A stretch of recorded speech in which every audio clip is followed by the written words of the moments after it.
1 yoshgacha bo'lgan bolajonlarga tuz mahsulotlari berish mumkin emas.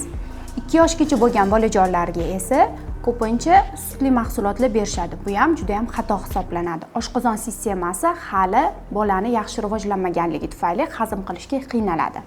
3-4 yoshdagi bolajonlarga esa qandli mahsulotlar umuman berish mumkin emas. Ya'ni shakarga boy bo'lgan shirin, asal mahsulotlari berish taqiqlanadi. Chunki bolajonlarda ko'pincha karies holatlari bundan tashqari oshqozon ichak faoliyatini buzilishiga olib keladi. 5 yosh va undan katta bo'lgan bolajonlarga konfet, popkorn mahsulotlarini umuman berish mumkin emas. Bularning barchasi ximikat hisoblanib, farzandingiz organizmiga zararli hisoblanadi.